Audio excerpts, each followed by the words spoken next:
हमने एल्किल समूहों के बारे में पढ़ लिया था और अब हम सामान्य नामकरण के बारे में हम अध्ययन करेंगे। ठीक है, अब देखिए सामान्य नामकरण में आपके सबसे पहले आता है एल्किल हैलाइड। एल्किल हैलाइड को हम सामान्यतः RX के रूप में लिखते हैं। यहाँ पर R का अर्थ आता है एल्किल और X का अर्थ हो गया हैलाइड। इसी के अकॉर्डिंग हम नामकरण करेंगे, ठीक है ना। जैसे हमने यहाँ पर लिख दिया CH3Cl। अब CH3 को हम क्या कहेंगे? मेथिल। Cl क्या है? क्लोरीन। क्या कहेंगे? क्लोराइड। ठीक है, तो पूरा नाम क्या निकल कर आ गया इसका? सामान्य मेथिल क्लोराइड। ठीक है, दूसरा उदाहरण देखिए, जैसे हमने लिख लिया यहाँ पर, ठीक है। अब यहाँ पर हम नामकरण कैसे करेंगे? पहले एल्किल समूह लिखेंगे। एल्किल समूह कौन सा है? ये वाला हिस्सा हमारा एल्किल समूह है, ये वाला। ठीक, इसको हम कहते हैं आइसोप्रोपिल।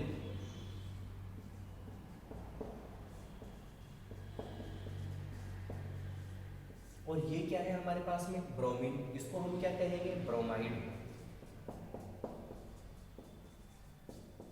तो पूरा नाम क्या हो गया? Isopropyl bromide. इसी प्रकार से जैसे मान लीजिए हमने यहाँ लिख दिया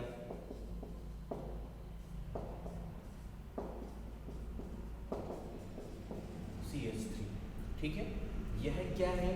देखिए 1 2 3 4 यानी ब्यूटेन है, ब्यूटेन है। अब यहाँ पर चूंकि ये कौन सा समूह बन रहा है? यह बन रहा है टर्शरी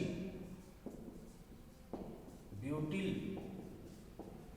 क्लोराइड।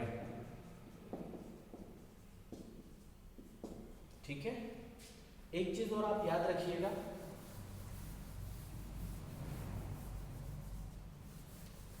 अगर ये कहलाता है आपके बेंजीन, ठीक है ना। अगर इसकी एक संयोजकता मुक्त हो यानी ये स्थिति हो तो यह कहलाएगा फेनिल या एरिल।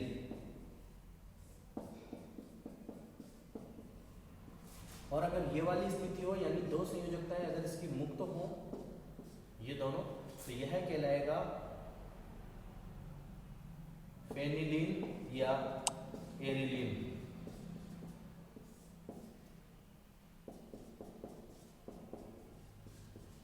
ओके, इसी प्रकार से आपको टोलुइन के भी याद होने चाहिए। बेंजीन रिंग के ऊपर अगर CH3 लिखा हुआ होता है तो वह कहलाता है टोलुइन, ठीक है ना। अब अगर इस CH3 में एक संयोजकता मुक्त हो जाए यानी CH2 हो तो यह कहलाएगा बेंजिल। ठीक, अगर दो संयोजकताएं मुक्त हो यानी स्थिति ये वाली हो तो यह कहलाएगा बेंजल। और अगर तीन संयोजकताएं इसकी मुक्त हो रही हो, ये वाली स्थिति हो, तो यह कहलाएगा बेंजो। ठीक है, ये चीजें आपको याद रहनी चाहिए।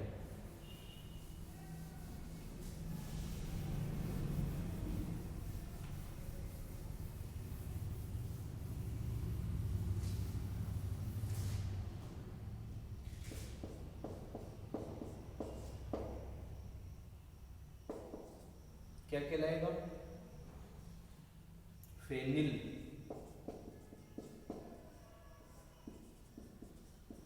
क्लोराइड।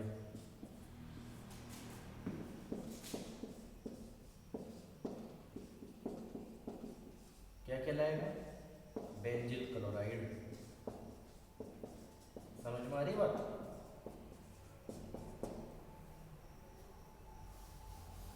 इस प्रकार से हम एल्केन हैलाइड कोई भी हो उसका हम नामकरण कर सकते हैं। ठीक है, नेक्स्ट स्टेप में आप आ जाइए।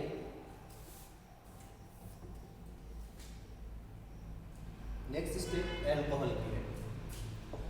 एल्कोहल को हम सामान्यतः ROH के द्वारा प्रदर्शित करते हैं।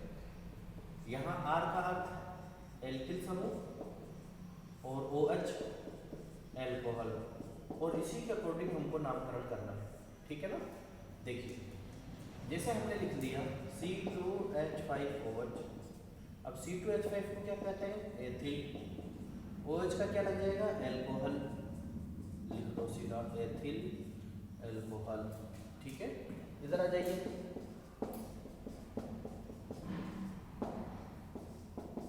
क्या कहेंगे? आइसो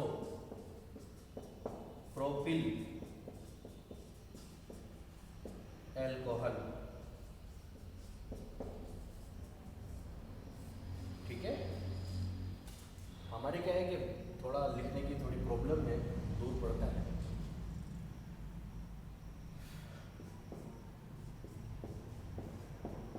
क्या कहेंगे? फेनिल एल्कोहल या फिनॉल।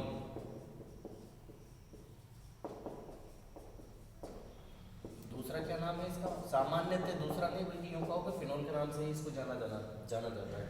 बाकी अन्य नामों से तो इसको कोई जानता भी नहीं है। ठीक है, एल्कोहल के बाद में हम चलते हैं एमीन। R bond NH2।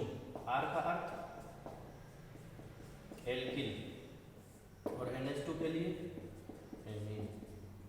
ठीक है, देखते हैं CH3 NH2 क्या कहेंगे? Methyl amine.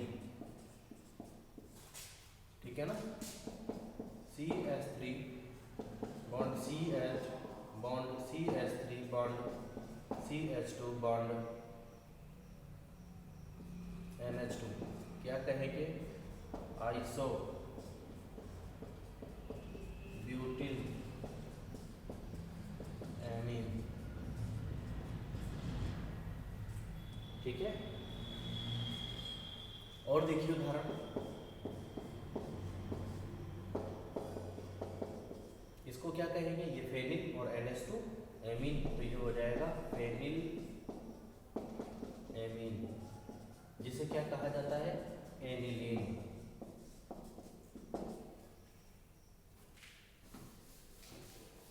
अगर देखिए यहाँ तो 1 डिग्री एमीन था, 2 डिग्री एमीन में क्या होगा? 2 डिग्री एमीन में एल्किल समूह की संख्या 2 होगी। जब एल्किल समूह की संख्या 2 होगी तो ये हो जाएगा, देखो एल्किल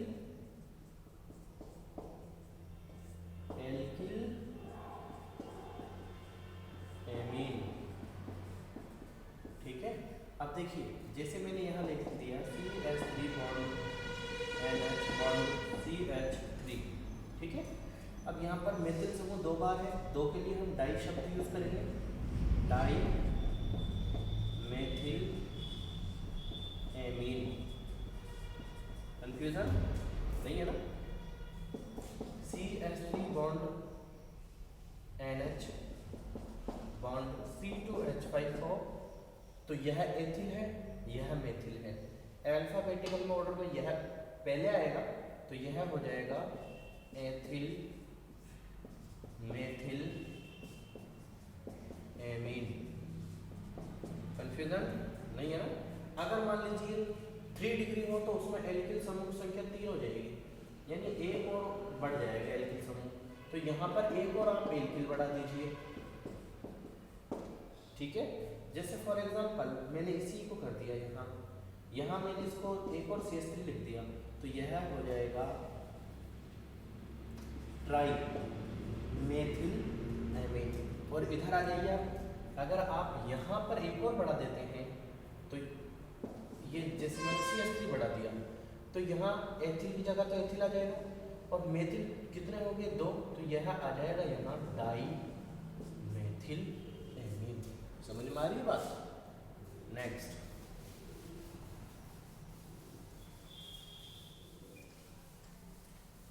हमें नेट मिलता है कम। हमने एक ही बार में रिचार्ज करवा लिया था, 8 दिसंबर को हमारा रिचार्ज खत्म होएगा, उसके बाद ही हम हेवी रिचार्ज करवा पाएंगे। हमें 1.5 GB नेट मिलता है। अब आपको मालूम है सबको, अभी IPL और चल रहे हैं। अब आप एक बात बताओ, IPL से इम्पोर्टेंट कोई चीज़ है कि दुनिया में? नहीं है ना? तो हम पहले IPL देखेंगे, बाद में पढ़ेंगे। ठीक है, तो हम IPL देखते हैं। उसके लिए हम हमारे नेट को बहुत बचाना पड़ता है हमें। और जो वीडियो बनाते हैं एक ही वीडियो में ना बहुत सारा MB चला जाता है, बहुत ही सारा, लगभग 1 GB 2 GB की बनती है वीडियो, तो उसमें नेट काफ़ी खर्च हो जाता है।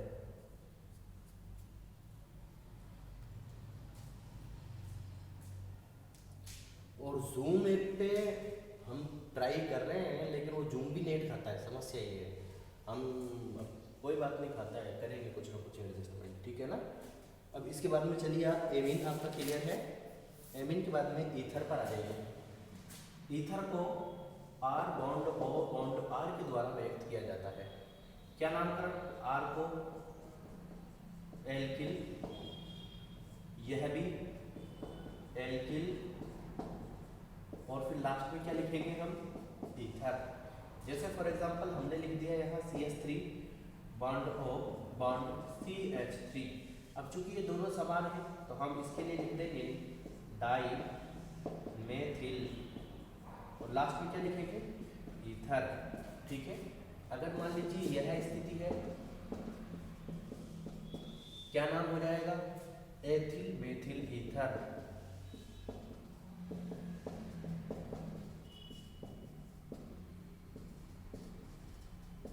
अगर यह स्थिति है, क्या हो जाएगा? ये फेनिल है, ये मेथिल है, फेनिल मेथिल ईथर। दिक्कत नहीं है ना? आगे चलिए।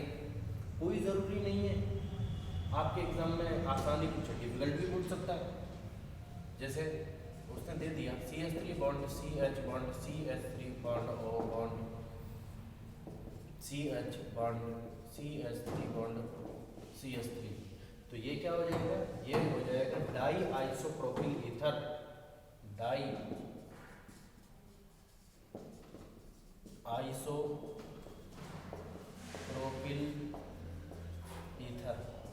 हो सकता है आपको नहीं दिख रहा हो, नहीं दिख रहा हो तो आप सुन तो अवश्य ही रहे होंगे। आवाज़ आ रही है, हमने लीड लगा रखी है अंदर, उससे पूरी पूरी आवाज़ आएगी, आपको टेंशन मत करना।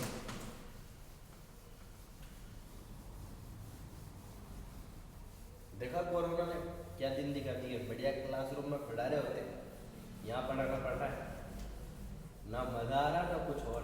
ऐसा लग रहा है जैसे कोई 50 किलो का पत्थर रख रखा हो माथे पे। माथा जानते हो, सर को कहते हैं। आगे देखिए अब इसके बाद में कीटोन।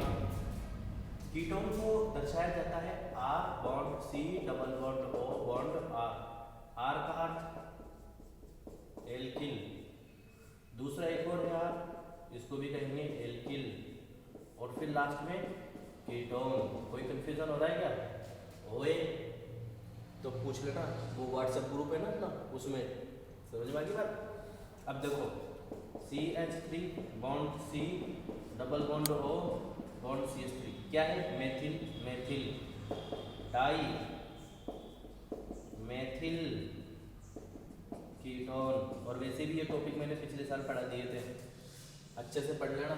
3 नंबर के क्वेश्चन आते हैं, सामान्य नाम देके तो IUPAC पूछ लेता है, IUPAC देके सामान्य पूछ लेता है, और कई दफ़ा तो एग्जामिनर इतना खतरनाक पूछ लेता है, रिएक्शनों में पूछ लेता है, रिएक्शन दे देता है, कह देता है प्राप्त उत्पाद का सामान्य व IUPAC लिखो।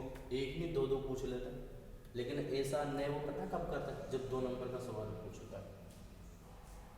इसको क्या कहा जाता है? याद रखना, एसीटोन। और इसमें तो बहुत ही गजब करता है, ये एसीटोन दिख रहा ना आपको, इसमें तो वो कई दफ़ा तो सामान्य पूछ लेता है। और कैसे कहता है?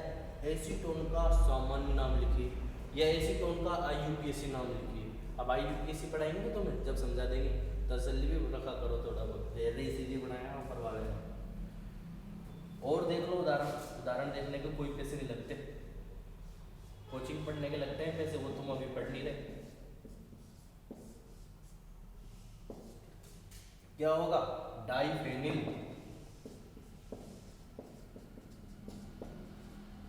कीटोन, ठीक है।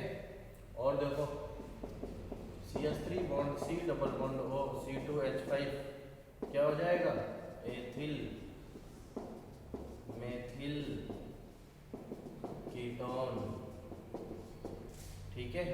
Have any confusion? No confusion. आगे बढ़े। अब आगे बढ़ के भी क्या करोगे तुम? ये जितना पढ़ा है इसको बहुत अच्छे से याद कर लेना। एक चीज मैं बता रहा हूं वो याद कर लेना। तो देखो अपने सिलेबस में ना सबसे पहला जो लेसन है वो है एक तो हेलो एलके व हेलो एरिन। इनका नामकरण अपन सामान्य कंप्लीट कर चुके हैं। आगे आ जाता है एल्कोहल, फिनोल, ईथर, सामान्य नाम कंप्लीट। नेक्स्ट आ जाओ एल्डिहाइड, कीटोन, कार्बोक्सिलिक अम्ल।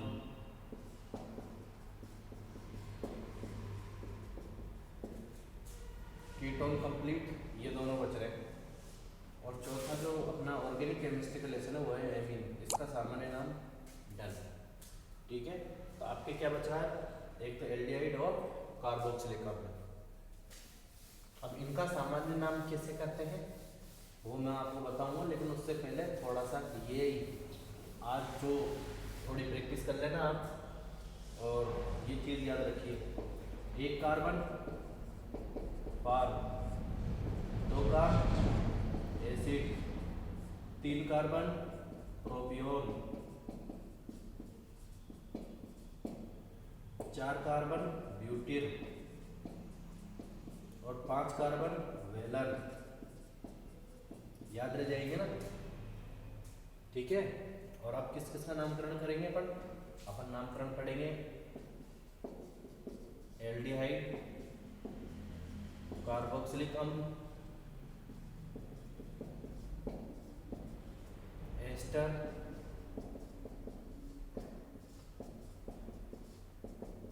एनहाइड्राइड। ठीक है, एल्डिहाइड, कार्बोक्सिलिक अम्ल, एस्टर और एनहाइड्राइड, इनका नामकरण पड़ेगा। कब? कल। तब तक के लिए टाटा बाय बाय। ओके, फिर मिलेंगे कब? कल।